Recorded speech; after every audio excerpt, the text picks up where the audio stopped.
Et yo les potos, c'est Balky187. Alors aujourd'hui, on se retrouve pour une petite vidéo qui n'était pas prévue, mais j'ai vu la vidéo de Romu qui répondait à Finiman en fait par rapport à la cote des jeux Switch.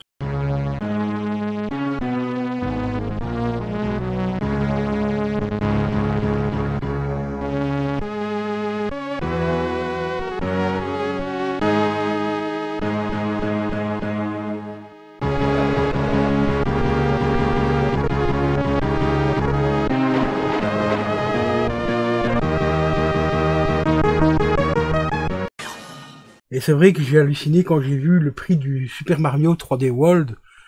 Non, pas le Super Mario 3D World, le Super Mario All-Star, pardon. Qui est à 130 balles. 130 balles. C'est vrai que celui-là, il a pris une sale cote. Et je suis tout à fait d'accord avec Romu. Ce jeu-là, on l'a trouvé souvent d'occasion. Ou en neuf, je l'ai déjà vu neuf. Sous blister, donc. Mais à des prix d'occasion, à des 35-40 balles. Et personne n'en voulait à l'époque. Aujourd'hui, maintenant, vu que le jeu il devient hyper difficile à trouver, d'où le prix en neuf sur Amazon, 130, entre 130 et 165 € sur Amazon, et ben là tout le monde le veut. Comme par hasard, tout le monde le veut. Ça me fait quand même marrer ça, tu vois. Et sinon, dans la vidéo, il explique aussi que Finiman dit qu'il y a pas mal de jeux qui codent quand même pas mal. Et d'autres ne codent pas. Là, je suis d'accord avec lui aussi, c'est vrai qu'il y a beaucoup de jeux Nintendo Switch qui, pour l'instant, je dis bien pour l'instant, parce que la Nintendo Switch est encore en vente, mais une fois qu'elle sera plus en vente, qu'elle va être remplacée soit par une Switch 2 ou une Switch Pro, hein, dédicace à Juju, hein, si tu nous écoutes. La Switch Pro, hein, on l'attend toujours. Hein. Si tu pourrais la sortir avant que je ne crève, ce serait bien que je puisse en profiter. Mais non, enfin bref, tête de plaisanterie.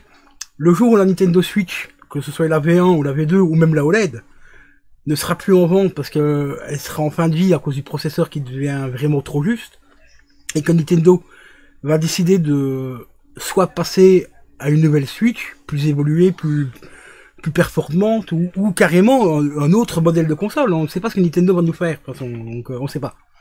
Donc j'aime bien ça aussi, les gens ils parlent mais ils savent rien en fait. Voilà, moi j'attends de voir, tu vois, je vais pas me casser la tête à aller chercher midi à 14h. Le jour où Nintendo fera une annonce d'une nouvelle console, ben on saura si c'est une Nintendo Switch nouvelle version, une Nintendo Switch Pro, une Nintendo Switch capable de faire de la 4K, ou carrément une Nintendo X, Y, Z, parce qu'on ne sait pas du tout ce qu'ils vont faire. On ne sait pas. Peut-être qu'ils vont rester dans le monde du mobile, peut-être qu'ils vont carrément ressortir une console de salon, on n'en sait rien.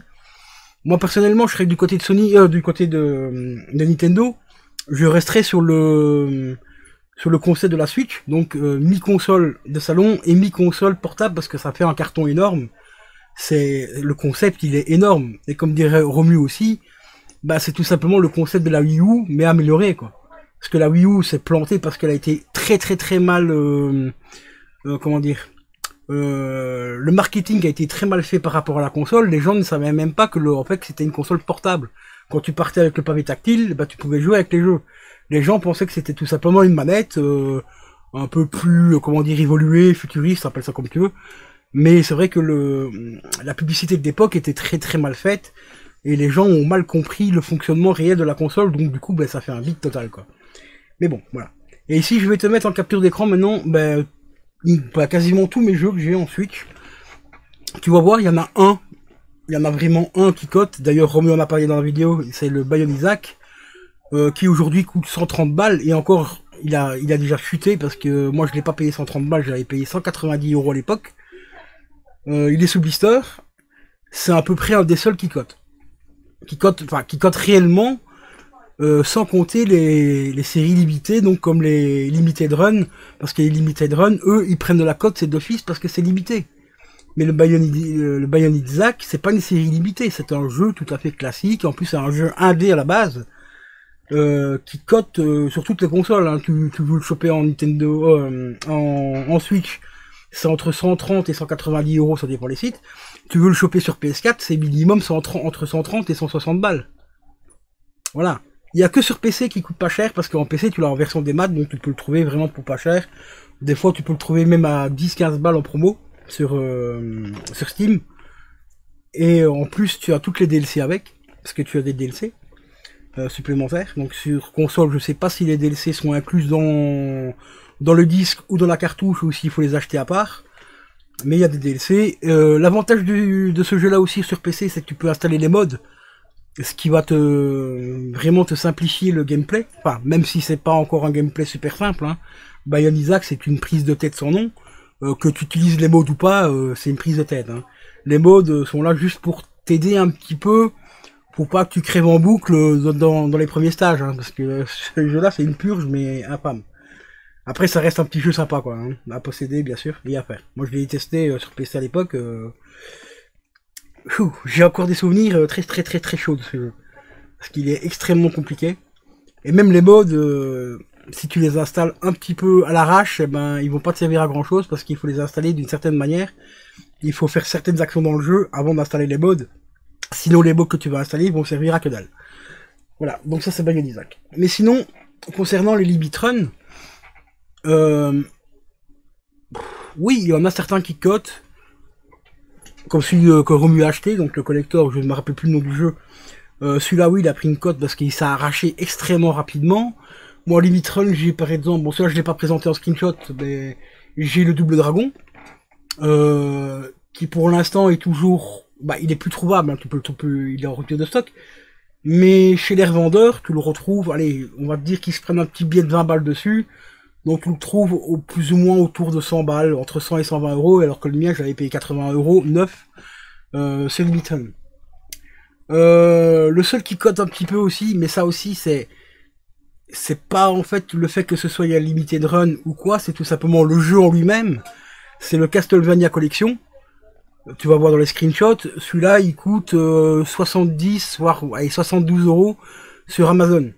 Ça fait quelques mois que je l'ai acheté ce prix-là, il a pas bougé d'un poil pour l'instant, il est toujours au même prix. Mais c'est Castlevania, dans celui-là t'as tous les Castlevania quoi, enfin quasiment tous, toi il en manque un ou deux. Par exemple Castlevania Kiss qui n'est pas dessus malheureusement. Mais sinon ça reste une compile très intéressante, à un prix je trouve encore très abordable. 70 balles je trouve que ça reste encore très abordable parce que tu l'as en cartouche. Et t'as tous les jeux dessus. Donc pour moi 70 euros je trouve pas ça encore excessivement cher. Bon après chacun a sa notif, enfin comment dire, a sa notif du plus ou moins cher. Hein. 70 euros ça peut être très cher pour quelqu'un, ça peut être une bouchée de pain pour un autre, tu vois. Et pour une personne moyenne comme moi c'est un jeu qui est dans la moyenne par rapport à ce qu'il y a dessus. Voilà. Il y a quand même tous les castles, il y a quand même ces 5 ou 6 jeux dessus. Donc, pour 70 boules je trouve que ça reste quand même correct. Puis là c'est en version cartouche et pas en version des maths. Tu as par exemple un jeu qui est sorti que sur Switch, alors que normalement il était prévu pour sortir sur PS4 et tout, le Life is Strange Before Edition, remasterisé, qui était prévu sur PS4 parce qu'il y a même un steelbook qui existe, le steelbook gelé.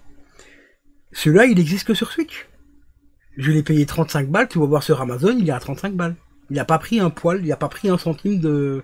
Un centime. Pourtant celui-là, il pourrait décoller parce que si tu le veux en boîte, t'es obligé de l'acheter que sur Switch. Voilà, t'as pas le choix. Il est sorti que là-dessus. Donc moi ici je l'ai acheté pour la collection parce que je les ai déjà en version normale sur la PS4 et en version collector aussi sur PS4. Et la version remasterisée je l'ai sur PC.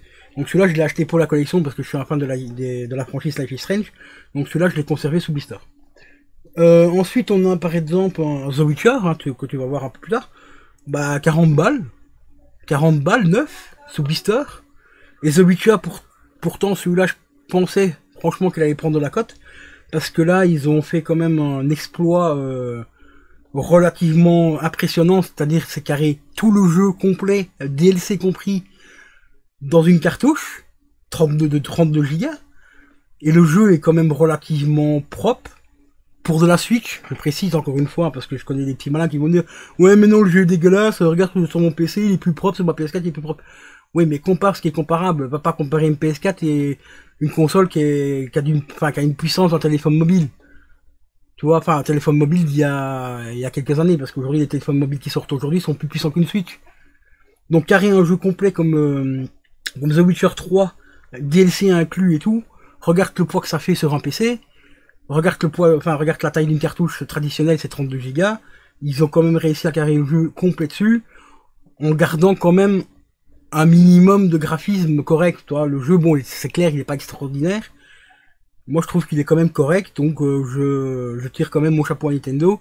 Enfin, surtout aux développeurs d'avoir réussi à faire un exploit pareil, hein, parce que quand tu vois le nombre de gigas que les jeux ils font aujourd'hui, quand tu vois comment ils sont buggés là, au final quand ça sort, je vais te citer par exemple Hogwarts Legacy, c'était une catastrophe, c'est une catastrophe ce jeu.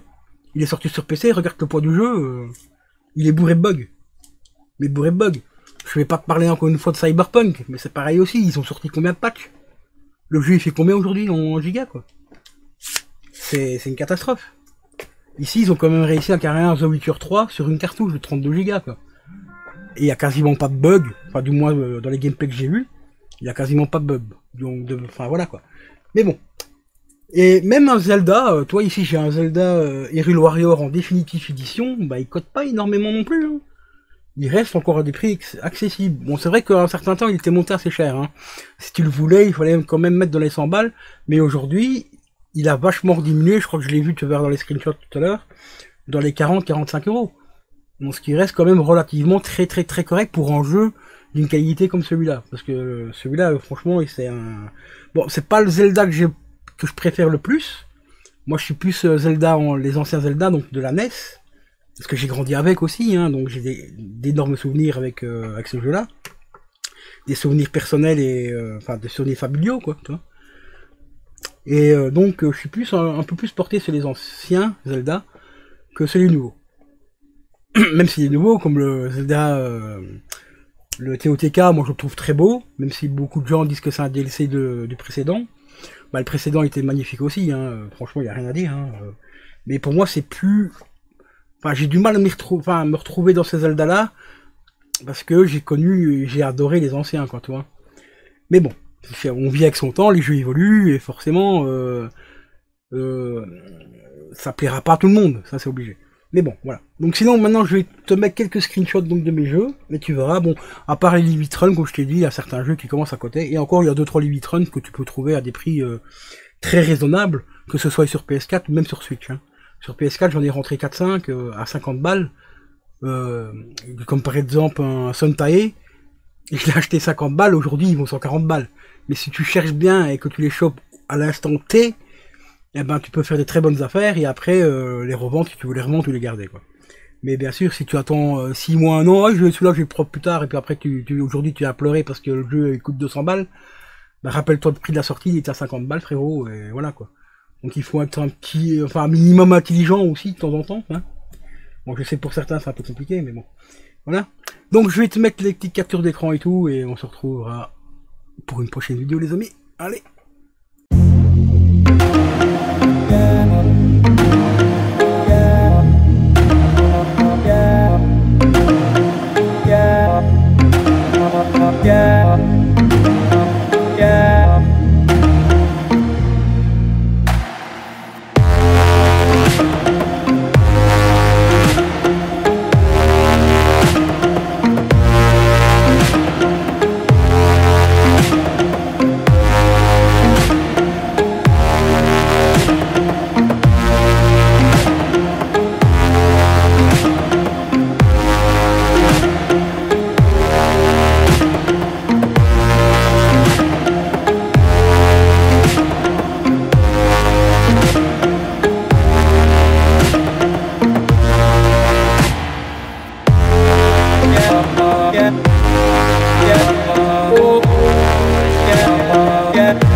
Yeah.